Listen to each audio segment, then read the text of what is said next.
The United States is ruled by an authoritarian media organization called the network. Most of the population is poor and lacks access to health care. So, the network keeps them distracted with violent game shows. The most popular is The Running Man, where players must survive 30 days without being killed by network hunters or ordinary citizens. The grand prize is $1 billion, but to this day, no one has made it to the end. Well, there's a worker who recently lost his job. Because he was involved in union activism, he was also blacklisted and now no one will hire him. His daughter Katie is sick, and Ben desperately needs money to buy medicine.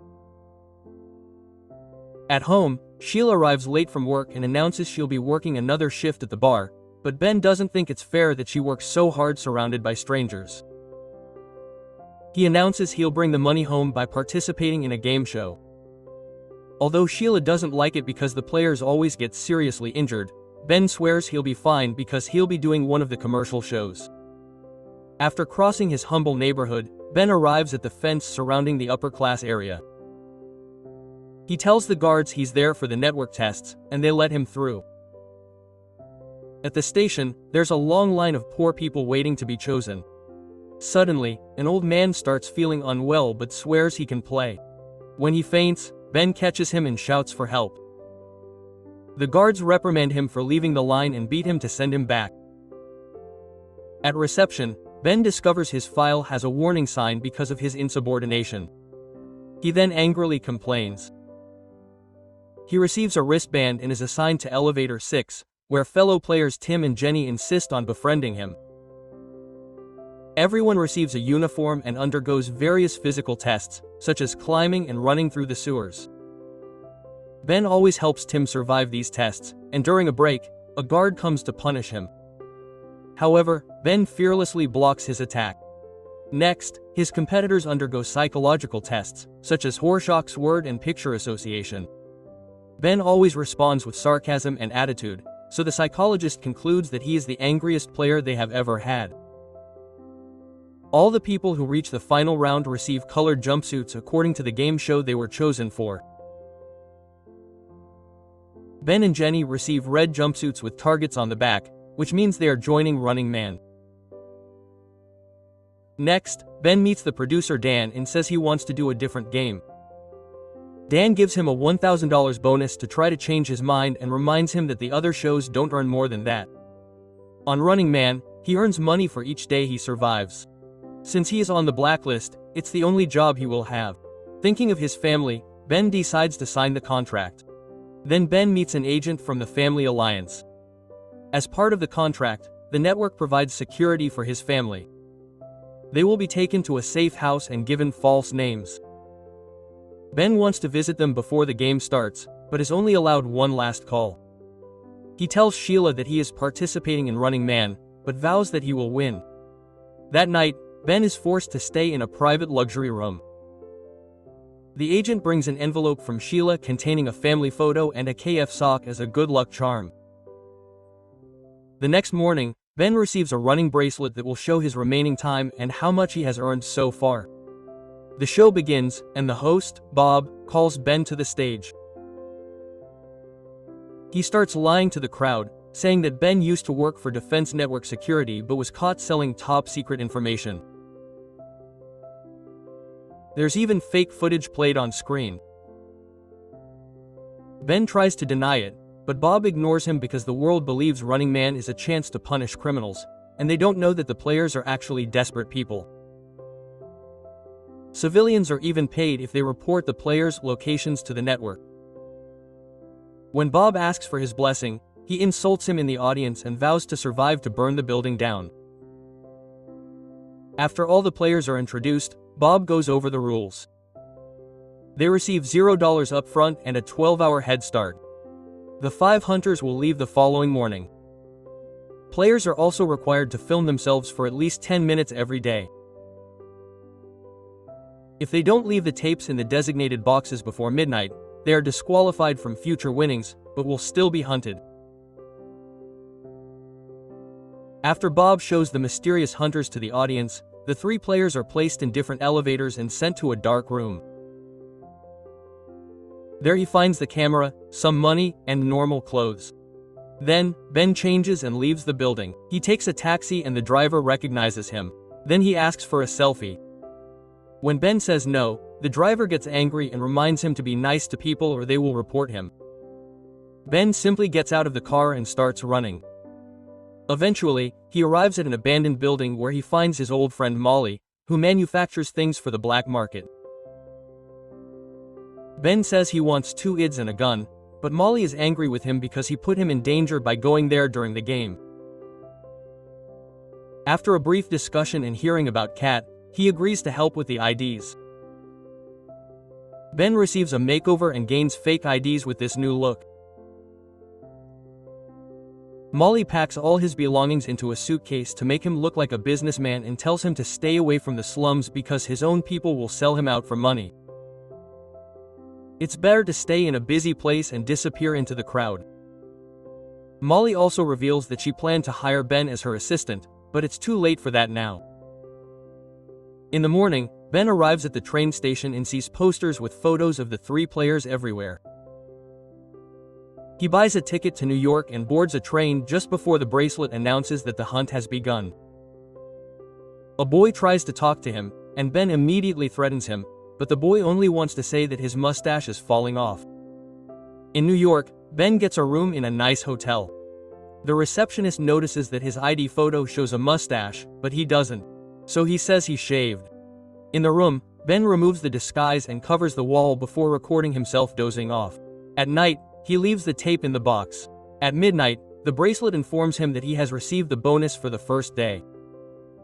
Meanwhile, the hunters find Mole and torture him until he reveals the name on the fake ID. The next day, the hunters break into Ben's room and shoot him, but at that moment he wakes up from this nightmare. On TV, the camera follows Tim, who is in a store flirting with a clerk. The hunters easily find him and shoot him in the head as soon as he leaves. Then Ben rents the room for 3 more days. He puts all his things in a regular bag and throws it out the window into a garbage container. Then he leaves the hotel normally and picks up his bag before taking a bus to Boston. There he buys old clothes and a hostel room key from a poor man. Then Ben sneaks into the hostel and gets on the elevator without seeing the out-of-service sign that appeared earlier. The elevator gets stuck halfway to the 2nd floor. So he has to climb out to reach the 3rd floor where his room is.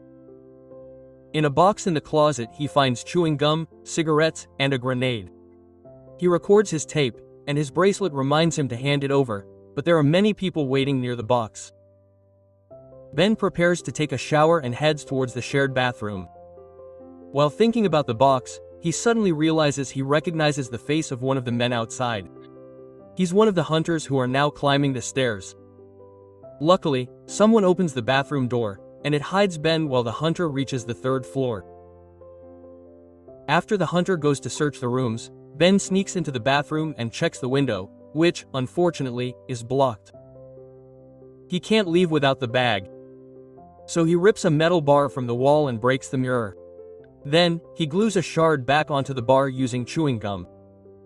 In the hallway, Ben uses the mirror to check the position of the hunters who are about to enter his room. He sneaks up the stairs and shouts that he saw Ben running on the 2nd floor. Then he runs upstairs and reaches the roof, where he grabs the cables of the glowing sign to climb down. He reaches his room and breaks the window to get in. The hunters hear the noise and return, but Ben manages to get dressed and grab his things before they open fire on the door. Then he jumps out the window and grabs the cable again. The weight causes the sign to bend, and a hunter is waiting outside. Ben has no choice but to break into another room through the window. The network drone is still following him. Ben starts running down the hallway while the hunters continue shooting at him. He reaches the elevator and catches the drone, smashing it against the control panel. The recording ends, and the elevator starts working again. In the lobby, a hunter comes after him. Ben throws the grenade, only for the hunter to kick it back at him. He immediately catches it and throws it through the hole in the ceiling. The explosion causes the elevator to fall into the basement. Ben looks around with only a small match, then decides to set a magazine on fire for more light. As he moves, he accidentally sets a rope on fire. When he drops the magazine, the flames spread even further. As the hunters are in the hallway, Ben pushes some furniture to block the door. Then he follows the rats through the sewer. The hunters open fire and hit a gas pipe. Then a huge explosion occurs in the basement. The flames go down the tunnel as well. Then Ben has to jump into the sewer water to save himself while the entire building explodes. When Ben gets out onto the street, Stace approaches him. Ben starts to threaten him, but Stace assures him that he only wants to help. While waiting in an alley, Ben checks his bracelet and discovers that he earned a lot of money for killing people with the explosion. Eventually, Stace returns with his brother Brad, who takes Ben to his house and feeds him. Brad's family also has a sick child, but Brad doesn't want money to help Ben because he's an anti-network rebel. So, Brad shows Ben his secret video room, where he records his analyses of Running Man episodes and posts them online. Players who are caught go public, so the key is to stay completely hidden. Brad wants Ben to secretly live with them and make a plan for the final day so he can win the game. The next day, Ben discovers the horrible things happening in the neighborhood, but the government is keeping them secret. Curious, he makes a video telling the audience about these atrocities and says the government is killing their children. Later, during the show, Bob shows up with a group of kids, claiming they are the orphans from the hostile explosion. He plays the edited Ben tape that sounds like he's mocking these kids. He tries to explain it's fake, but Brad's mother is disgusted and kicks him out. Brad and Stacy are still determined to help, so they hide Ben in the trunk of the car and drive off. Suddenly, the car starts going faster and a bullet hits the trunk because two motorcycles are chasing them. Ben opens the trunk and throws a tool at one of the motorcyclists' faces, causing him to crash. The others open fire, so he hides again and Brad stops the car. The motorcyclists can't stop in time and crash into the car. Brad quickly runs them both over to eliminate them. Afterwards, he drops Ben off outside of town and gives him a gun, plus a card with his friend Elton's address. After a short train ride, Ben is hiding in another hotel and watching his last tape on TV. Knowing they edited everything, he only recorded himself reading a book. Bob also shows him Jenny's tape revealing she's partying at a club. Disguised as a blind priest, Ben leaves the hotel to drop the tape off, but the postman is there and becomes suspicious. He approaches Ben under the pretense of asking a question to check his face and starts recording him. Ben then knocks him down and headbutts him.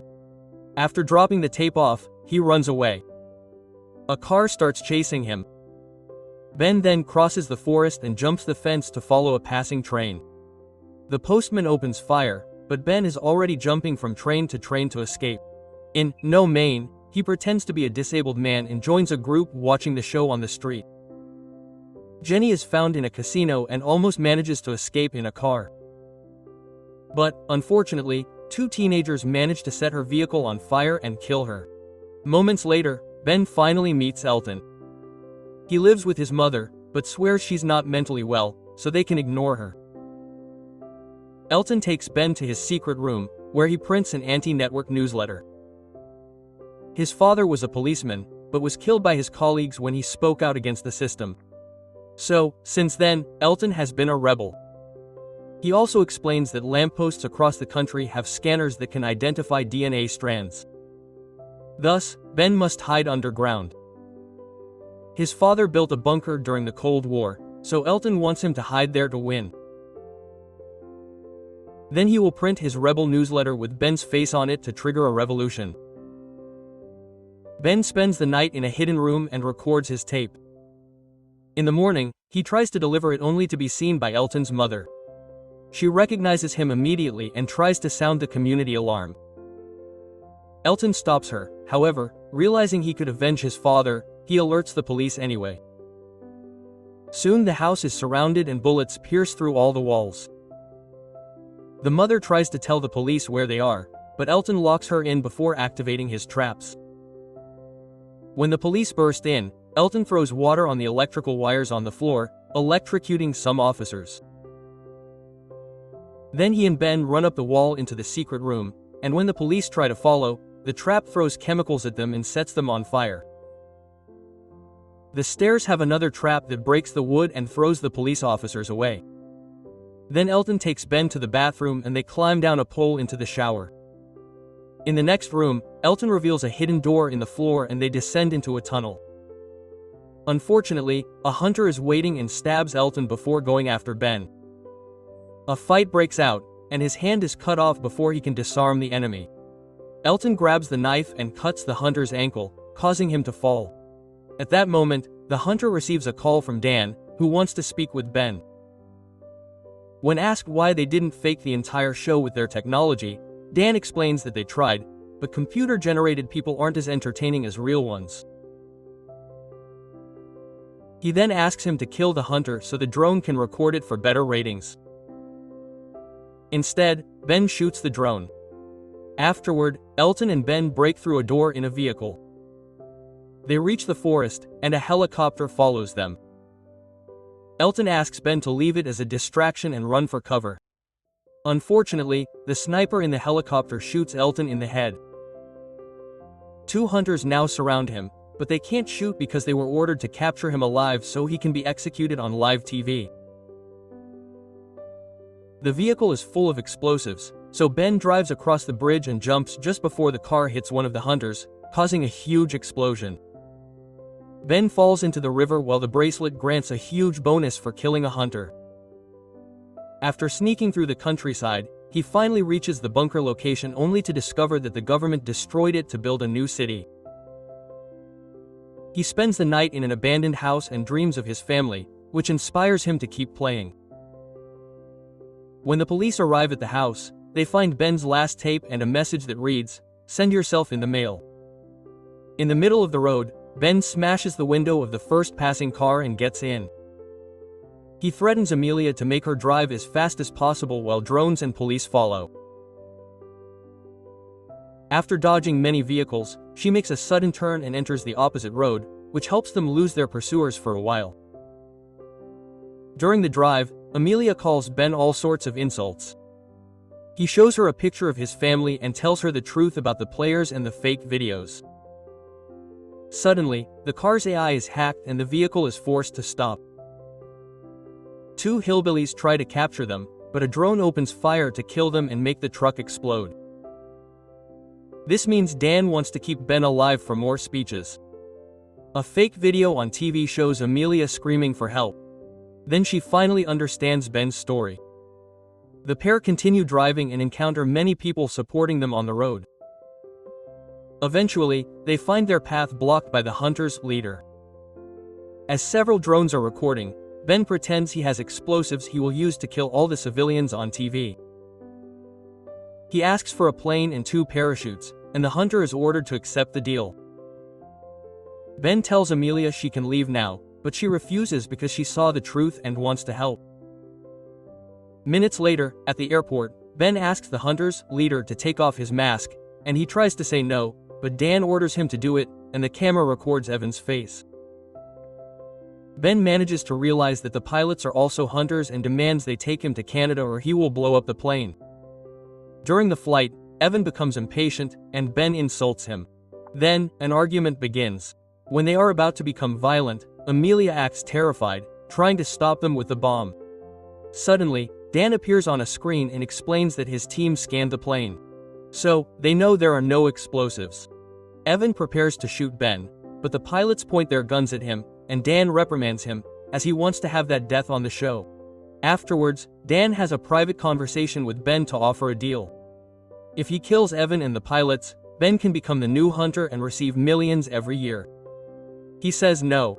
Then Dan shows a clip of the hunters killing Sheila and Katie. Ben screams in pain and destroys the screen in fury. Confused, Amelia turns on her screen and sees Bob playing the clip of Ben's family's death, saying that the hunters broke the rules. Now the entire audience is on Ben's side. A pilot realizes it's a trap and prepares his weapon, but Ben shoots him first and uses him as a shield, since the other hunters are also shooting. A fight breaks out, and the controls are accidentally pressed. Then the plane begins to fall. After a long struggle, Ben manages to retrieve his weapon and shoots the hunters in the head. The drone then activates the remote pilot and the plane flies normally again. Ben then searches for Evan, who is hiding in a hatch, and catches him by surprise.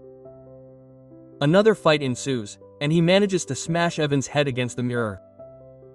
He picks up a shard and uses it to cut open Ben's stomach while revealing that he used to be a player as well. He survived 29 days, so the network offered him the job of becoming a hunter to stop him from winning. Evan explains that the network will torture his family if necessary, implying that the footage was fake. When Evan is about to shoot Ben, the plane's controls make a sudden turn to make him miss. The bullet hits a window, and the plane begins to fall. Evan tries to kill Ben again, but he realizes he stole a parachute and pulls the handle. The parachute gets caught in the broken window, and Ben uses the chance to kill Evan with a knife. Then he gives Amelia a bag with Elliot's rebellious newsletter and opens the door for her to jump out. The drone follows her, so she insults it and releases the newsletter so it flies away with the wind. On TV, Dan announces that Ben is the new hunter. He speaks to the camera and explains the situation with his daughter, telling the audience that the network manipulates society. So, the real answer is to stop watching and go after the people in charge. His speech is interrupted when the network cuts the signal and Dan immediately edits it to make him look crazy. The audience watches as the plane approaches the station only to explode into the sky. Sometime later, Brad reviews the episode and points out that there are too many inconsistencies to believe the story they saw is true. People get angry and retrieve the plane's black box. Then the real footage leaks online. Thanks to Ben's speech and Elliot's newsletters, society finally supports the revolution and is now going after the network. Brad also discovers that the plane's automatic ejection seat is missing, so Ben may still be alive. At the supermarket, Sheila and Katie Healthy are buying groceries thanks to the money they earn. When they leave, they are shocked to find him waiting for them. At the TV station, Bob is terrified by the angry mob and quits. Dan goes on stage and people start throwing bombs at him. The rebels take over the building, causing destruction everywhere. Dan tries to escape but trips on a cable and falls.